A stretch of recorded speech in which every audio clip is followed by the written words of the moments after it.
Hello all and welcome to another video in my journey to 1 million Gamerscore, and August 2021 is done in the history books, so it's time to bring to you all of the Gamerscore I indeed got in the month. That was August 2021, but before we do, just a couple of things I would like to bring up first. Hit a couple of big milestones in August 2021, and the first being, it's on screen there, I have passed 800,000 Gamerscore. Yes, the 800,000 Gamerscore milestone marker was indeed hit, and the other milestone that I got was a 600-day streak has been hit as well. So yes, for 600 days in a row I've unlocked at least one achievement. So last thing before we crack on with the Gamerscore is, in the last video I did mention that I would like to give away a game code for a game, and I will indeed be doing that in this video. When I talk about one of the easy completions, I will then be giving away the game code for that game. All you have to do is answer the question that I will be asking when I get to that game. I will explain more details when we get there as well, with regards to the other things that you have to do as well, so stay tuned for that. But with all that, let's indeed go over to the gaming tab. Scroll all the way down, because I always like to do these in chronological order, and we will indeed talk about all the Gamerscore that I've got in August 2021. And it starts with an Xbox 360 game, and that is Disney Pixar Cars. Now, as a completion overall, as a whole, it is an easy one. The only real annoying achievement, I would say, is this one here at the top. It's a collectibles one, because don't we just love a collectibles achievement? Sarcasm there. Yes, find all the postcards in Lizzie's postcard hunt. Now, I would leave this one till last, because you're in kind of a little open world thing, and they're spread out amongst the open world once you sort of activate Lizzie's postcard hunt. The best way to do this, as I say, wait towards the end and use a video guide, which is exactly what I did. That will drastically reduce your completion time, because some of them are in quite tricky places, and a video guide will tell you exactly where to go and a good route to do it in as well. So that's what I use. With regards to the rest of it, it's basically completing the game and winning all the races. And to be honest with you, most of the races are actually very easy. There's a couple of other things you have to do as well that aren't quite races, they're like tasks, but they're not too difficult as well. They may take a couple of attempts.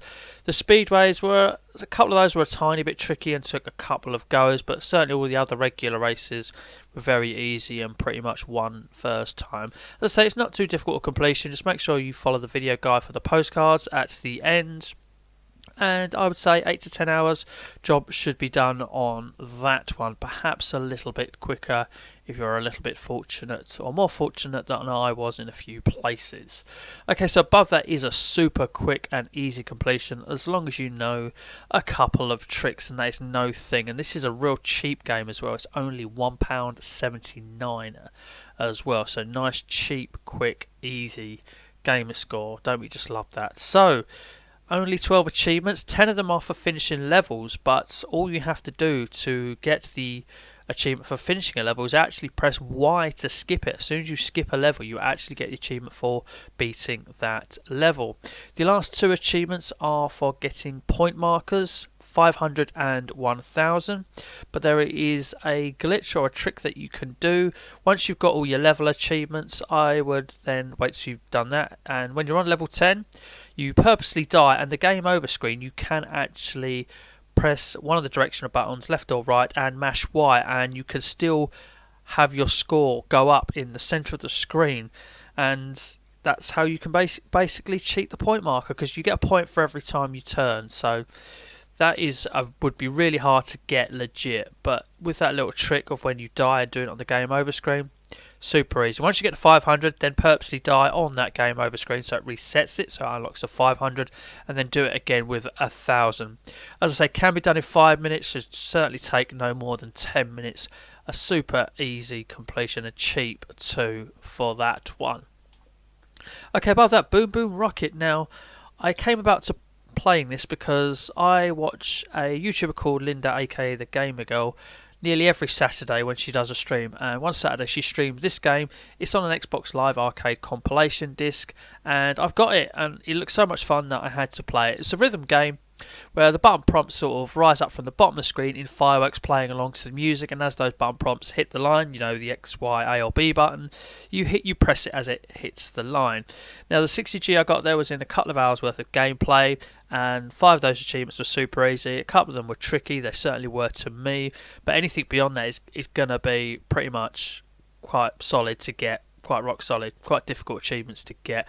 Certainly, if you want to go for the completion on this, then you're going to have to put in some time, some serious practice and some dedication. If you're looking for an easy completion, this one is one to definitely avoid. But if you like your rhythm games, and then this one's going to be for you. I enjoyed it. I found it quite fun, as I say. I enjoyed the couple of hours I spent with it, and got 60G as well. So, yeah, that was nice. Enjoyed that. Okay, above that is Pac-Man Championship Edition. That was on the same compilation disc. Got me full 200G out of 200 there. Got the completion on this one. Wasn't too bad. I would say I'm distinctly average at Pac-Man, and I was able to get it done with a bit of practice, a bit of patience, and perhaps a little bit of luck thrown in. You basically have to finish all of the modes. Challenge Mode 2 is actually slightly easier than Challenge Mode 1, as sort of shown there by the unlock rate. Yes, they are rare, but as I say, with a bit of practice, to be honest with you, as I say, patience and a tiny bit of luck thrown in, then you can get it done if you're willing to put the time in, I would say. Yeah, you've got to eat a crown, so you need to wait for the point marker, the point symbol to change up once it gets that high, but it will do when you're probably going for these here, which are a couple of point markers you need to hit. I was going to say, all of these, there's a few easy ones here at the bottom, but I think it took me around, I would say it took me somewhere between 3 to 4 hours to get this done, and I would say that's a fair average to get the completion of this game. If you're very good at Pac-Man, I would say that's probably going to be no problem to you, but if you're as average as I am, then you might need to put a bit of time into it, so a bit of practice, have a bit of luck, and yeah, I'd say most people are going to be able to get that done if they've got the patience. Okay, so above that, Mushroom Saviour had another update, had another 1000G added to it. Already had 2000G. That 2000G, to be honest with you, isn't too difficult from what I can remember. The 5 achievements added: rescue 20 mushrooms. That's going to be super easy. You can just play the very first level over and over again. Now, if you have already played this, you'll have had all the levels unlocked, so you can pop into the specific levels to nab the achievements that have been added. Pressing the green button, level 14 for that one, level 15 for the blue button, as is for the crystal, that's in level 15 as well, the special crystal. And then there's a trick on level 28 that you can use to get this achievement here, the Explosion Master, which is to do something a certain amount of times with explosives, funnily enough. Yeah, just read the True Achievement solution on that one. That's what I did, because I wasn't quite sure which level to go to and what to do. True Achievement solution for that was bang on and helped me get that one super easy. Okay, the first of me discovering that a game has had more achievements added to it, and another DLC pack was added to Dirt 5. Dirt 5 is part of Game Pass, so there's an easy 1000G there, which you need to put a lot of time into it, and then there's 200G per DLC. So one was added right at the beginning of the month, and I was able to knock that one out. So this supersized career here was done. As I say, I'm terrible at driving games, specifically rally games as well. They're definitely my worst genre within the driving game as well, and I was able to get it done. So it's the same for all of these DLC packs. They want you to finish one of the last events, get all the stamps within the events as well, and drive 30 miles in a particular vehicle. So you just need to be aware of which vehicle you need to use for that, and this one had to do specific events as well. The only events that caused me a little bit of grief were the time trials. They were very, very strict on time, until I realised that because I say I'm not very good at it, I have my car pretty much on easy and doing all the braking for me, but it was braking too early. As soon as I took that braking off and I could brake later into the corners, I was able to get those time trials done. So I had to basically, every time I did a time trial, I had to turn the auto brake help off, and then when I went back into a race event, which you win easily if you got it on the easiest setting like I have, I put it back on again so that I didn't screw up the corners. But we've got a new DLC pack, and I'm guessing it's pretty much going to be much of a muchness, so this will be hopefully done within September. We've got to drive 30 miles in a specific vehicle, do specific events, get 3 stamps in the final event, and get all the stamps again. So, found out there's another DLC pack for that to do. Okay, so above that, Dr. Autonomous had another 1000G added to it as well. Out of the 5 here, 4 of them you will get through progressional. As I say, with these DLC packs on Zillion games, every time one's added and you unlock the last achievement from the add-on, just stop so that when you return to the game when they add more to it, because this will surely end up a 5000 G game at some point in its life as well, as they add more Gamerscore to it as they go along. They have a history of doing that. So yeah, the ones here, Medicine Tube, Water Zone, Drowning Attempt, those first 4, the first boss as well, those first 4 are progressional. The last one here, destroyed 5 fish. When you're in a room with the fish, just make sure you destroy 5. There's not 5 fish in the first room you come across with fish in it. If you leave the room and go back into it, they always respawn, so you can actually farm it out once you find your first room with fish in it. Just make sure you do that, and then once you've got that last achievement, just stop there and wait for the next update when it comes along for this game. I must admit, not the most interesting game, not really grabbing me and wanting me to really delve some time into it. Doesn't apply to Barry the Bunny though, I must admit, really enjoyed this one. It's a Ratalaika, it's a platformer, and yes, it's an easy 1000G which you can get in under an hour. There's a few levels to do. I think you have to beat 25 or 26 levels. You have to save 25 bunnies. Yes, you have to do 26 levels. And there's a couple of other things. Yeah, killing the enemies are there on their way pretty much. Get 25 carrots at the same time. Kill a hedgehog enemy. Get a potion to increase your equipment. All stuff that you pretty much naturally can do as you go along. Within each level you do not have to save a bunny, but once you save 25, there's one in every level, you will get what probably will be your last achievement. It is possible to get it for level 26, but there was a couple where the last log, because what you have to do to save a bunny is you have to get 3 pieces of log, go to the bunny, and it builds a bridge over a gap that the bunny couldn't get across to get to its home. And that's what you do to save a bunny. There were a couple of levels where logs were in tricky places, or there was one specific level which I couldn't get to. I couldn't get to it, so I did a couple of levels beyond the 26 to get that, but it wasn't difficult at all. And to be honest with you, I actually carried on playing this game for a bit as well, because it's a shame that if you're just going for achievements, you stop at a certain point and you don't play the game in its full. But I had a lot of fun with this game. I was really enjoying it, so I carried on playing it for a bit. But it's easily under an hour completion, perhaps about half an hour, to be honest with you. Not a difficult one to do. Typical Ratalaika game. Not every Ratalaika game is easy, but most of them are, and that one is. Okay, so the Storytale had another 1000G update. The whole 2000G of this is not too difficult as well.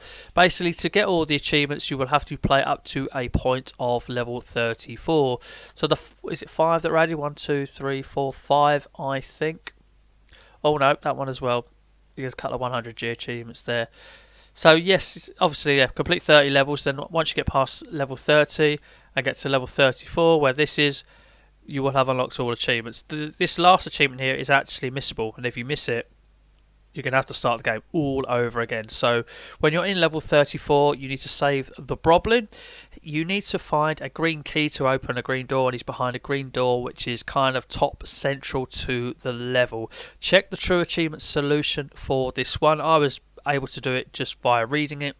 I don't know if a video guide exists with it, but if there is, that will obviously be even more helpful. But I was able to do it with the text guide achievement on true achievements, just to make sure that I didn't miss it. But just being aware that it's there means you know not to finish the level until you've done it. As I say, it's on level 34. Okay, what have we got up next? Above it, Freddy Spaghetti 2.0. This is the game that got me to the exactly 800,000 marker photo that I shared on Instagram. Yes, all the achievements in this are worth 25G. There are 40 achievements. Each one is for finishing a level. Each level, as I say, nets you a 25G achievement, and I must admit, this game, or this Freddy Spaghetti game, obviously it's the sequel, is actually much easier than the first one. Some of the levels you literally just have to walk to the circle. Now, if you know the game I Am Bread, where you control each corner with a bumper and a trigger button, it's like that, but it's a string of spaghetti. It's only got 2 ends, and you control each end of him moving with the left or the right trigger. And you have to do things. There is one platforming level, but it's not difficult. I mean, it does teach you how to do the jumps and things like that by holding down the triggers and letting go before the bars go over red and things like that. There is a table tennis level a few times where you have to return the table tennis ball. That can be a tiny bit tricky, but to be honest with you, as a whole, this game is not difficult at all. You can get it done in around about the half-hour mark. Now, the game code giveaway. Because this is the game that got me to the 800,000 Gamerscore mark, this is the game that I would like to give away a code for. It's an easy one, so as I say, I'd like to give a viewer some Gamerscore and give to you guys that watch me regularly. Honestly, I'm grateful for it. So there is a question you have to answer as well, and I was going to say it's not one where you have to work anything out. It's just that I'd like to get to know my viewers a little bit more as well. So it's just going to be a bit of a random question which I would like to give me an answer for. So the question I'd like to ask you is that I'm a massive fan of the Street Fighter franchise. So I just quite simply want to know who is your main, who is your favourite character within the Street Fighter franchise. It can be from any game within the franchise, just the top guy for you, or top girl, your favourite character in the Street Fighter franchise. If for some reason you don't like the Street Fighter franchise, you can just write as your answer, I don't like Street Fighter. That is fine. I will still accept that as an answer. So to win a game code for Freddy Spaghetti 2.0, you must answer that question. You must leave your gamer tag in your comment as well. And also, please like the video and please be subscribed to the channel. But you must answer the question. If you don't answer the question, I won't enter you into it. And obviously, if you don't leave your gamer tag, I can't give you the code. So you need to do that as well. Put all that in the comment. You have until midnight UK time on the 13th of this month to enter. I'm not a superstitious person, so I'd go for the unlucky number 13. Hopefully you will be lucky and win this. So you've got until midnight on the 13th to enter. And then within the couple of days after it, when I get time, I'll do a random wheel generator, and the winner will get a code for Freddy Spaghetti 2.0 sent to them. What I'll do is I'll add your gamer tag, I will send it to you. It's much easier to send a game code to someone that's on your friends list, and then once I have sent you the code, I will be removing you again. I'm totally straight up and honest with people. I literally do keep my friends list down to my friends. It's just much more uniform for me, much easier to find someone. But I do encourage people to follow me as well. If you want to follow me and see what I'm playing before I make these videos, you are more than welcome to. That is just how I handle things. I hope you respect that, and as I say, I'm always honest with anybody and everybody. But yes, answer the question and leave your gamer tag below for a chance to win a code of Freddy Spaghetti 2.0. Okay, so above that we've got Crash Time for the Syndicate. There's been a little bit more added to that. My good friend Ross of Boar, we have been knocking out the online ones for this. I did a couple of non-online ones myself in the last video, but we knocked out a couple more of the online ones with a couple of the game modes. We did the deathmatch ones, and we did the checkpoint race ones. We also both got the full 30 meters achievement because we used the TA solution for knocking out death matches quickly, and that happens when you're doing that. So there was a little bit of gamer score added there by playing a little bit more Crash Time 4 and getting the online done for that. So it's all offline to go, so we can attack the completion of that game at some point in the near future. Now, I've been playing Rogue Warrior. That isn't actually, I suppose that's not technically a completion, but it's a completion in the sense of that's all you can get out of this game now. The rest of the achievements that I haven't got on this game are online, and the servers have long been shut down, so 695 is the max you can get out of it. This game is super cheap. It's only a £2 game like in CX or something like that. It's only a couple of quid. Unfortunately, I can't recommend it as a good game, to be honest with you. Not the best, but it's like a first-person shooter. It's quite a short campaign. I think the campaign's only like 4 hour long sort of jobby, but which is good because you have to finish it at 3 difficulties and they don't stack, so you've got to play 3 run-throughs of this game. So all of the other achievements that you could still get, I did get along the way, except for these 2 here at the top. A lot of them are cumulative. These 2, well, the top one is you have to get 5 finishing moves. It's quite hard to pull off a finishing move on this. They have to literally sort of be down and sort of obviously struggling to stay alive, and then you have to run over to them and press the prompt button to do the finishing move. But the trouble is they normally die before they even get to that stage. So there's a solution on True Achievements which was super helpful for that. So I would suggest when you get to this achievement, if you haven't done it along the way on your playthroughs, then use that solution and that will get that achievement done for you, as will the kill a group of 4 enemies with a grenade. Loads of times I killed 3. I was hoping that I would pull that one off as I was playing through the game, but I never did. True achievement solution for that achievement was brilliant again, because it gave you a great spot to do it. Should you fail, you can purposely die, and the checkpoint is literally a couple of seconds before that spot where you can kill 4 enemies with a grenade. Yeah, it took me a few runs, but I stuck with it one night and got it done. As I said, you do need to do 3 playthroughs of the game, the top one being elite difficulty, bit of patience, a bit of patience, and just a little bit of trial and error, I suppose, and learning where enemies are and things like that. That's why I left that one till last, because the other 2 playthroughs were like scouting missions for sort of the difficulties as they went along. This might be one you might want to take note of, actually, and that is, to kill at least 1 enemy with every weapon in the game. I was missing a couple of weapons going into the last run through on elite difficulty. Obviously, if I'd made a note of the list, I could have done it all in the very easy run through and not had to worry about that later, but it is what it is. I looked up the solution on trueachievements.com. It gave me a list of the weapons and where you can find them first or easily find them. I worked out which 2 that I was missing, and then obviously went through it and used those 2 to kill an enemy, and did manage to unlock it on my final playthrough. That's the medium difficulty, and as you'll see, a lot of these here, unalerted enemies, blow up 25, a lot of these, just be aware they're there and they will happen, And yeah, you get a 5G achievement for finishing every mission as well. There you go, complete the game on recruits difficulty. That's the easy one.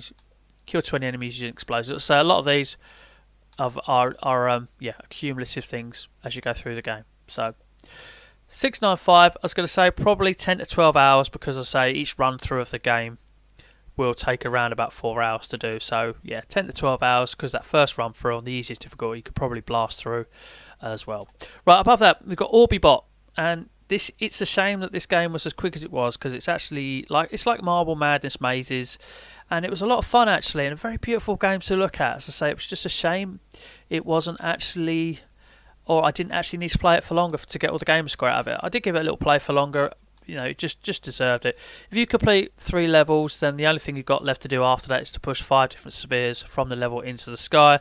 Level 4 literally presents you with a point where 2 spheres are next to each other, and you can't help but kind of push them off, and that will get that done. There is a level that actually you can spawn spheres in, but they have to be different spheres from different levels, so you can spawn as many as you want and that achievement won't unlock. I think that's in level 3. Because I thought I was going to get it there. You have to get 3 different cats there. The collectibles within the level, they're quite easy to see. I mean, if you collect one and then die, it still stays collected, so that's not difficult. As other things that you just need to push off the edge and into the sky. But complete 3 levels, start level 4, you don't even have to finish it. When you push those spheres off, you'll unlock that. So I played it for a little bit longer. It's a really beautiful game, really fun game. But you can get it done in under half an hour. Perhaps it's a little bit skill dependent actually, so you may take a little bit longer, but it's easily under an hour. But half an hour is going to be about right. Right, I'm not going to touch on this one too much now. I've played it for a couple of hours and got 340 out of it. I'm going to try. I should get the completion for this. I will try and go for the completion within September, and get this one done, and then talk about the game as a completion in the next update in September. There are some co-op achievements in this game, so I do know it will require 2 controllers at some point. Okay, next up, I didn't play Haverock 2 this month. I was clearing games off of my hard drive just to make some extra room. Accidentally started this game up, shot to my profile to see if I'd got to the point where it'd be on it near the top for this for my next video, and it was, and I'm glad I did, because it's brought to my attention that an extra 100G has been added to it since I got the completion. The 1000G on this isn't too bad, with a couple of tricky achievements, but takes around about 6 to 8 hours to get done. I think my time on that game is exactly 6 hours, but 3 achievements have been added, so let's pop to the bottom and see what they are, and I'll try and get them done in September. So basically, it looks like we've had another sort of part added to the map and some new levels. So we've got to defeat someone here. Oh, we've got a new mode by the looks of it. Complete new game plus and complete boost rush mode level 2. Boost rush mode was the pain in the arse achievement for me. That was a little bit tricky. So now it has a level 2 to do. But hopefully we'll get those done. And I'll be saying about having the completion again next month. Famous last words. And then finally, Art of Rally. We got this done. I must admit, I played into the early hours of the morning of September and got this finished on the 1st of September. So not all of it's August. One achievement isn't. 140G achievement isn't. But this isn't difficult, this completion. There is one achievement to be wary of with regards to a potential glitch patch. We'll get to that in a minute. And it'll take about 30 hours, or it took me just over 30 hours to do this, but with a bit of sort of preparation and knowing what to do, you could probably get it down a little bit, but not by a lot. So when I loaded up this game, I literally went into free roam mode because I didn't know what I was doing. I didn't go into career. I drove through a car wash, through a paint booth, managed to reach 100 kilometers per hour in speed, dirtied my vehicle while doing it, and then after that I then went into career. So yeah, we'll go back to the free roams in a minute. So I completed the stage without damaging the car because you can put it on the easiest setting and you can turn the damage off, and then after that, completing all of the stages is literally a matter of driving through the game. But there is a lot of rallies with a lot of stages in able to do that. But by turning the damage off, you will actually unlock that achievement there. So 5 minutes sliding, that's a cumulative. That will happen very, very soon. So yes, you have to play through all of the seasons, so you have to win your first season. As I say, on easy that won't be difficult at all. Reaching speed 150 km/h isn't difficult as well, obviously, because that kind of unlocked without me really knowing, and it isn't even rare. Complete group 2 seasons, as I say, just got to drive through it. Right, daily event is online. You don't have to win it, but you just have to do a daily event to unlock that. There you go, finish the stage during the fog. I think my daily event was during the fog, so I mean, if you don't do that through natural progression, you could always set up a one sort of stage rally outside of career and get that done. Hold accelerate for 60 seconds. If you drive into a fence outside of career mode, because obviously you don't want to risk your rally in career mode, and just hold accelerate down, it will count. So that was easy to do. Finish the stage at night, finish the stage during the rain. You can set those up if it doesn't happen through natural progression. Again, in a single rally. Complete a weekly event is an online mode. Don't have to win it, but you just have to do it and complete it. So yeah, complete all Group 3 seasons. Right, one to be aware of, driving a German car in Germany, so pick a German car at some point when you're in Germany. Spend 5 minutes airborne. Cumulative will happen naturally through gameplay, as will completing 20 rallies. Complete all Group 4 seasons. Italian car in Italy, just be aware of that. Roll 30 times, again, cumulative through gameplay. That will still happen even on the easiest difficulty if you're as bad as rally games as I am. Complete all Group B seasons, a stage during the snow, which you can set up. Right, these I went into a single career race and turned the damage back off again, or turned it up to severe. If you bash into a few things, eventually your car will be on fire, it will stay on fire, finish the race, and obviously that achievement will unlock. However, when you're on fire, it doesn't necessarily mean you're near total. You'll have to bash yourself about for another minute or so, but without totaling your car. So bash yourself about a bit more after you're on fire. Hopefully it's enough. Drive through the finishing line. You'll get that achievement too. Might take a couple of attempts if you haven't bashed your car about enough and you've been worried about totaling your car. But I was quite fortunate. I didn't have any problems with that. Right, so find all collectibles in those lakes there. I'm not going to try and say that. As I said, there's a free roam mode, and you have to find all the collectibles in each free roam mode. Once you find all the letters to the word rally, it will say all collectibles obtained, but it's not actually true. You still need to find all the tapes, all the view spots, and a random van that's hidden in every level. Now, on true achievements, there is a map for every free roam arena detailing exactly where all of the items are. You can use that and plan your route to speed things up.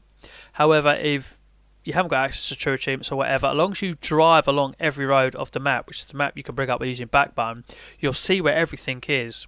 So that's not an issue. You don't need to see a map with where the items are. So I did that. There was a way of speeding up another achievement, which I then used later. Right, so win a rally against a Master AI with severe damage simulation. This is the one. This is the one that might be patched. Read the true achievement solution for this one. Basically, you set up a single career and you have it on that, and no matter where you come, then go into your career mode and have it on easy with damage off sort of thing, and then as soon as you win that, it remembers the fact that you did one before and still unlocks your achievement. That might get patched, so I would get onto that one as soon as if you're going to start playing this game. Right, so by this time in the career, I had unlocked a car called the Fujin, and I started using that for finding all the collectibles, because the Fujin has a achievement tied to it for driving a certain amount of distance, and obviously while you're finding collectibles, you're driving distance. So we used that, and I used the maps on True Achievements and planned a route to keep it the shortest as well, because I can still use the Fujin in rally in the rallies in the career as well. So we knocked out a lot of those. The Fujin is also the car you want to reach 200 kilometers per hour with. Again, True Achievements will tell you a great level and spot to do that with. Drive 500 kilometers in one vehicle. I didn't actually get that with the Fujin, because you can't use the Fujin in Group S. I picked one car, used it throughout the entirety of Group S, and after the very last rally in the last season, it actually unlocked. So if you drive every rally in the same car in Group S, that achievement below will unlock.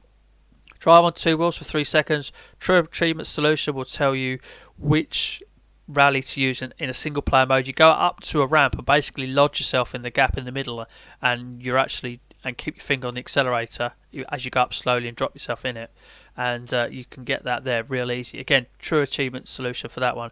Right, get terminal damage. That will happen naturally when you're farming at the very last achievement. And here it is, drive the Fujin for 555 kilometers. So once was it in the last season, I started using that, and that unlocked through natural progression of playing the game and already driving loads of miles in the free roam. Finish the stage driving the original at night in Japan. The original car will not unlock until you've done the second to last set of rallies in the last season. You need to finish those, and that car will unlock, and then you can go into a single rally and knock that one out. Unlock all bonuses in career. That will happen naturally through finishing it. Complete all Group A seasons. That's the last season. You will then get a little bit of a sort of, little bit to watch afterwards, where this statue appears. And after that happens, you'll then complete the game. And the last thing you'll need to do is complete 1,000 stages. I left this till last. I mean, this has potential to get patched as well, but I can't see it as much as the other achievement for finishing on severe against the hardest AI. So, but I'd be wary of it and get it done as quickly as possible. But after you've done the career mode, obviously you'll have like over 200 stages done, but you'll still need to farm out like another 800. True Achievements again. They've been a massive help through this game. Every achievement is covered on True Achievements, so if you're stuck, do check them out. But driving the Fujin, certain stage with severe damage on, you drive for about 7 to 9 seconds, hit a fence, it wipes out your car, which will then unlock this achievement down here. If you haven't done it already, get terminal damage, which is exactly where I think I did it. And that counts as every time you do that, it resets, asks you to restart, and every time you finish it by totaling your car, it counts. And that's how you can farm out a lot quicker, by actually doing stages and driving them to their completion, even if they are short. So around about 30-hour mark, but you can trim it if you know what you do, which cars to use in the right place, using guides and things like that. But I thought I'd cover that one in full, and this just leads me to say thank you very much for watching. I was going to say, please do answer that question and leave your game tag below if you wish to win a code for Freddy Spaghetti 2.0. I was going to say, check that out. You must answer the question, and of course you must leave your gamer tag, otherwise I ain't going to know where to send it. But this just leaves me to say thank you very, very much for watching. If you have enjoyed this video and found it helpful, please do leave a thumbs up. I do answer all questions, but they have to be left in the comments section below. To any game you may have seen in this video, it might be a game from a previous video, I don't mind if you put it in this video. I will still try and answer it and help if I can remember it, or if I can indeed help at all. So any questions about any games you're having a problem, chuck it in the comment section below. I will help you out. I now just want to say, thank you very much for watching. If you have enjoyed the video, if the video has helped you, please do leave a like. If you are new to the channel and you have enjoyed this, please consider subscribing. And as always, please do take care.